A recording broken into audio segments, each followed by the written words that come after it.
What is up, y'all? Welcome back to the channel. I know it has been a long time again since I posted. Life's been busy, kids and everything, you know how it gets, especially if you have some you really know. But pretty much truck is sitting ready. It doesn't need anything, but today's video is all about putting in the new strange brakes that we got. Actually, we got it for this customer's car. He has a big block twin turbo 68 Camaro, and I just wanted to show these because it's the exact same rear end and everything as in the S10, so this video kind of works both ways. If you follow for the S10, this stuff will still work for you, so I'm gonna post it on this channel. But we got these strange evolutionary brakes, and I think these are pretty freaking gangster looking. I really like the way these these rotors look. Calipers, I think they're kind of the same as always, but I think these rotors look pretty sick. Apparently this is supposed to be like really non-drag. I guess it's supposed to be their version of TBM. But just a quick catch up. Mono leafs that we're putting in from Caliper. I still gotta do the traction bar after.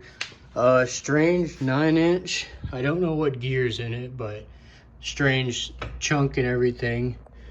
I'm putting some Funk House sliders in here. I haven't got those welded up completely yet, but they're mocked up in there. Like I said, cow tracks. Yeah, basically everything's the same back here as in the S10 over there, except this is big 40 spline axles and stuff. This is some beefy stuff in this car, but that motor's gonna make a lot of power. So, but pretty much kind of want to go over some things while I'm putting these brakes in and just do like a short install video here. So to start, you get these brackets and they don't come cut like this. They come completely all the way.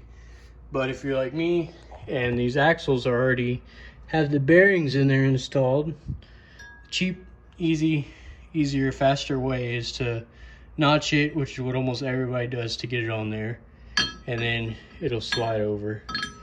And then so basically cut that little tip, cut it on the side that goes up, not the side that goes down, just better.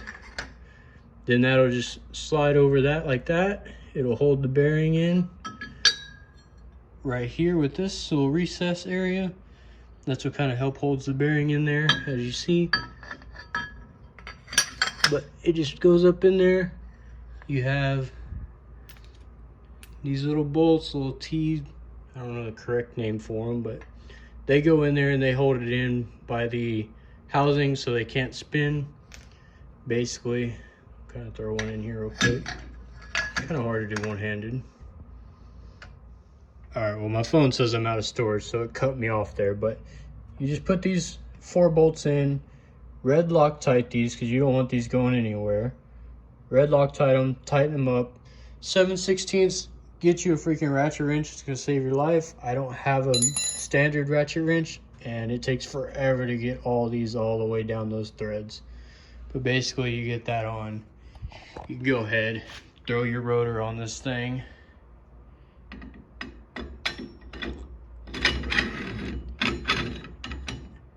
Sit back, drink you a beer, admire that thing for a minute before you do anything else. And then after you're done with that, pretty much your caliper just bolts onto that bracket we just put on right there. And if you have any know-how in cars, you've got this far, you know how to put a caliper on. Basically 2 bolts.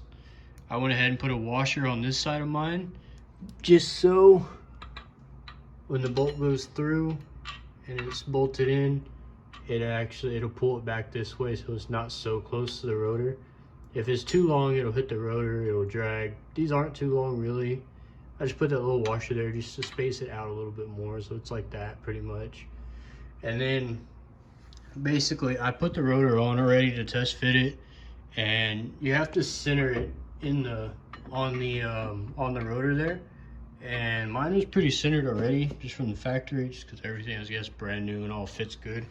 They send you all these washers to space it out and everything correctly. But yeah, basically this one's pretty good.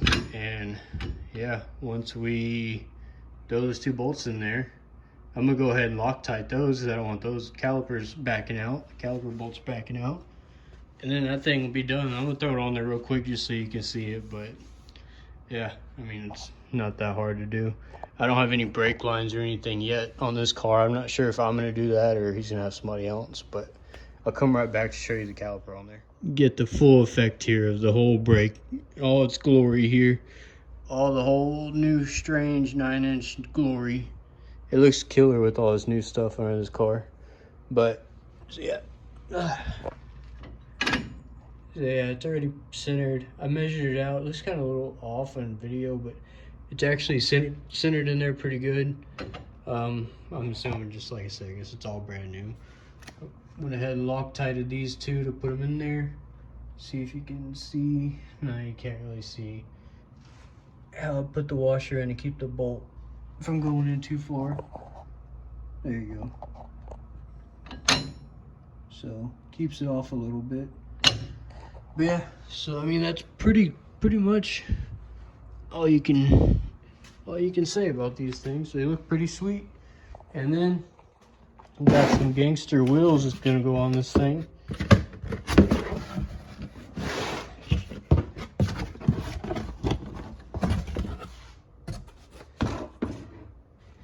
I never used this brand before, but got some sweet beadlock, single beadlock wheels on this thing. And this wheel is like surprisingly, I want to weigh it in another video, but this thing is surprisingly light. For this brand that I've never really heard of, I'm impressed with it actually. It's pretty much as the welds weigh, which are pretty light now. But yeah, so once get that wheel mounted and throw it on there, and this car is gonna start looking pretty sweet. Yeah, that's pretty much it for the strange brake, so it's not too bad of an install. If you already got your lines and stuff ran too, then you'll be done in half a day probably. Yeah, that'll be it for this video. This is just gonna be a short one take, no edits, no music, nothing kind of video. So just want to show you how to do that strange, or mainly want to show you the direction of the rotor, because that's important. And don't forget to Loctite. And if you're thinking about buying them, just what they look like. And about cutting this, got your bolts. I mean, pretty straightforward. But I figured somebody's gonna have to look it up at some point or want to see it beforehand, before buying. So why not make a video for the people on it? But we'll see you on the next one.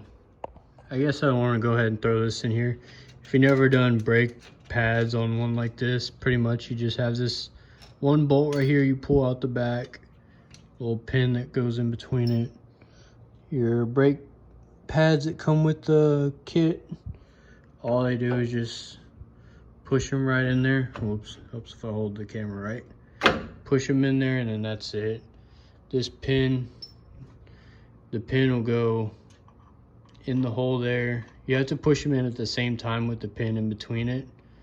And then you just put your bolt back through the back, and that is basically what holds the pads in. It's just that bolt like that with the pin through the middle of them, of course. But just feel like I should throw that on there in case you didn't know and you're watching this video for the first time, to figure out how to do your brakes completely on the strange. So there you go.